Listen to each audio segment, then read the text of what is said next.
नमस्कार और स्वागत है। भारत और न्यूजीलैंड के बीच पहला वनडे। नतीजा तो यह है कि भारत 4 विकेट से जीत गया। जी हाँ। स्कोर कार्ड तो बस यही बताता है, लेकिन जो असल कहानी है, जो मैदान पर हुई, वो इन आंकड़ों से कहीं ज्यादा उलझी हुई और दिलचस्प है। बिल्कुल। तो आज हम इसी उलझन को सुलझाने की कोशिश करेंगे। और सवाल सीधा सा है, क्या ये भारत की एक शानदार जीत थी, मतलब जहां उसने दबाव में बहुत अच्छा खेल दिखाया, या फिर न्यूजीलैंड जो अपनी कमाल की फील्डिंग के लिए जानी जाती है, उसने आखिरी पलों में बिखर कर ये मैच भारत की झोली में डाल दिया? एक बहुत बड़ा सवाल है।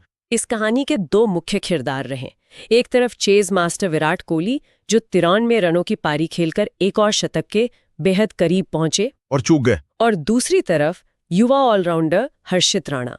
उनका प्रदर्शन छोटा था, लेकिन शायद मैच का सबसे बड़ा मोड़ वही था। आज हमारी चर्चा का मकसद सिर्फ स्कोर बताना नहीं है। हम इस मैच की एक तरह से चीर-फाड़ करेंगे। अच्छा? उन निर्णायक पलों में, शानदार प्रदर्शनों में, और जो रिकॉर्ड्स बने उनकी गहराई में उतरेंगे, ताकि ये समझ सकें कि मैदान पर जो हुआ उसके असली मायने क्या हैं।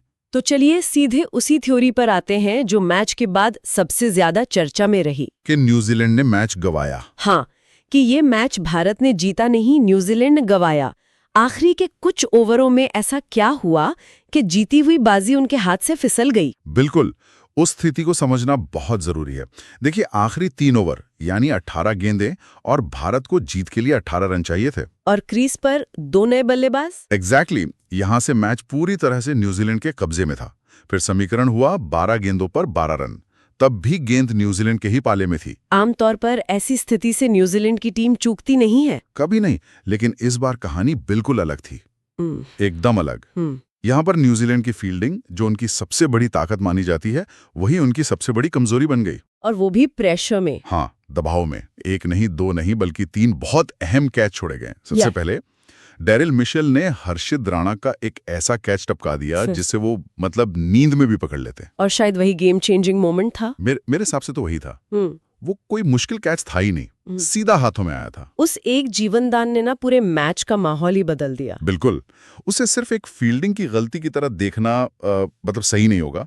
वो एक मानसिक बिखराव का संकेत था। अच्छा। उस कैच के छूटने के बाद ऐसा लगा जैसे पूरी टीम का आत्मविश्वास डगमगा गया हो। इसके बाद वॉशिंगटन सुंदर का भी कैच छोड़ा। और रनआउट के मौके भी तो थे। हाँ, सिर्फ कैच ही नहीं, रनआउट के भी 2 साफ मौके बेकार गए। ये दिखाता है कि जब दबाव बढ़ता है तो सबसे अनुशासित टीमें भी बिखर सकती हैं। तो एक तरफ तो न्यूजीलैंड की ये गलतियां थीं जो साफ दिख रही थीं, लेकिन दूसरी तरफ भारत का प्रदर्शन था।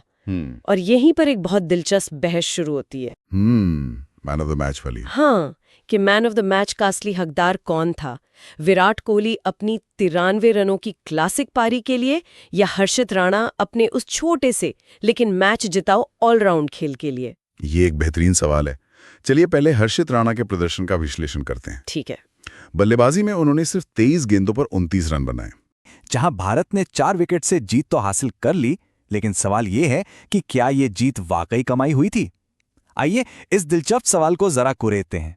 हाँ, इंडिया ने 300 से ज्यादा का टारगेट चेस किया, जो अपने आप में मतलब बहुत बड़ी बात है। लेकिन अगर मैच को थोड़ा करीब से देखें तो एक सवाल जरूर खड़ा होता है कि क्या भारत ने मैच जीता या न्यूजीलैंड ने इसे गंवा दिया? आज की हमारी पूरी बातचीत इसी सवाल के इर्द गिर्द घूमेगी। तो सबसे पहले उस एंगल से बात करते हैं जिसके हिसाब से जीत भारत को एक तरह से प्लेट में सजा कर दी गई थी। आखिर ऐसा कहाँ क्यों जा रहा है? सोचिए, एक वक्त था जब विराट कोहली और श्रेयस अय्यर दोनों पवेलियन में थे।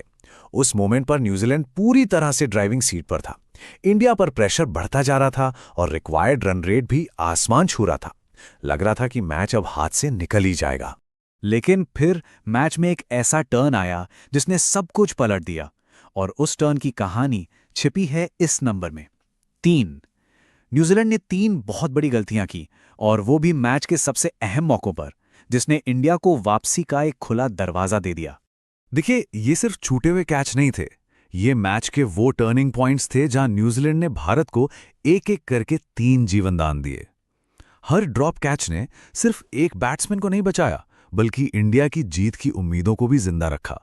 और ये गलतियां न्यूजीलैंड को बहुत बहुत भारी पड़ी। और बस यही इस पूरे तर्क का निचोड़ है न्यूजीलैंड जो अपनी बेहतरीन फील्डिंग के लिए जानी जाती है, उस दिन उन्होंने बहुत ही साधारण प्रदर्शन किया। साफ तौर पर कहा जा सकता है कि मैच उनके हाथ में था, लेकिन उन्होंने इसे खुद ही गंवा दिया।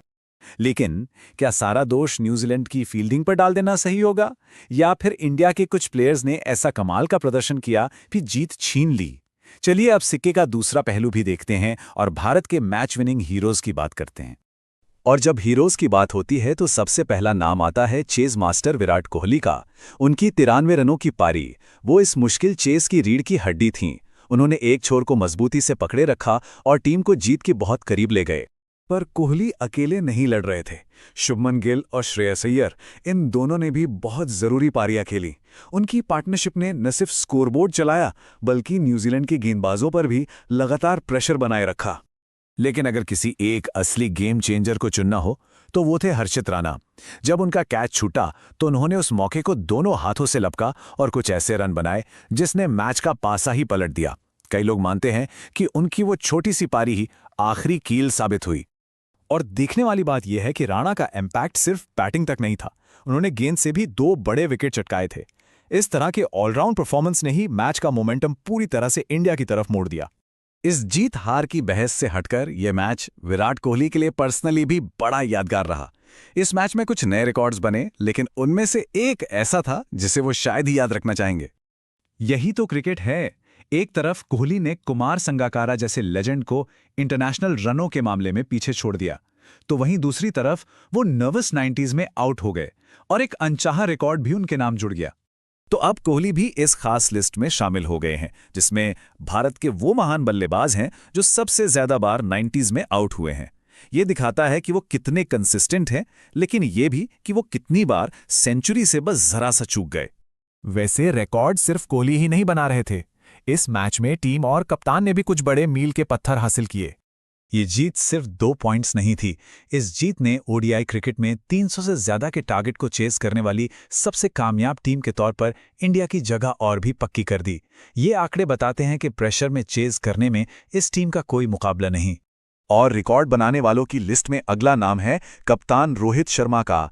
भले ही इस मैच में उनका बल्ला ज्यादा नहीं चला, लेकिन उन्होंने भी एक ऐसा रिकॉर्ड अपने नाम किया जो उनकी पावर हिटिंग की कहानी कहता है।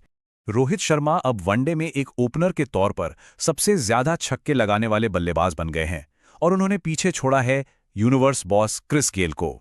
ये दिखाता है कि रोहित का इम्पैक्ट कितना बड़ा है, भले ही वो हर मैच में बड़ा स्कोर ना बनाए। तो फिर इन सारी बातों के बाद इस जबरदस्त मैच से आखिरी नतीजा क्या निकलता है? फाइनल टेकअवे क्या है? देखिए, इस पूरे मैच की कहानी इस बहस में छिपी है कि मैन ऑफ द मैच कौन था। एक तरफ विराट कोहली जिन्होंने पारी को संभाला, और दूसरी तरफ हर्षित राणा जिन्होंने आकर मैच का रुख ही बदल दिया। तो ज्यादा जरूरी क्या था, वो सधी हुई पारी या फिर वो इनसाइडर ने मार्ग प्रभाव? तो आखिर में फैसला क्या है? सच तो ये है कि जवाब कहीं बीच में है। इसमें कोई शक नहीं कि भारतीय बल्लेबाजों ने दम दिखाया और मौके बनाए, लेकिन ये भी उतना ही सच है कि न्यूजीलैंड की गलतियों ने उनके लिए जीत का दरवाज़ा खोल दिया। तो शायद ये कहना सबसे सही होगा कि ये एक ऐसी जीत थी जिसे कमाना पड़ा, लेकिन जिसकी राह एक तोहफे ने आसान कर दी। और आखिर में ये मैच हमें एक और बड़ी बात की याद दिलाता है, भारत की बेंच स्ट्रेंथ। जब आपके पास जायसवाल और ऋतुराज जैसे मैच विनर बाहर बैठे हों तो ये सेलेक्टर्स के लिए एक अच्छी सिरदर्दी है। अब देखना दिलचस्प होगा कि आने वाले मैचों में टीम मैनेजमेंट किन खिलाड़ियों पर भरोसा दिखाता है।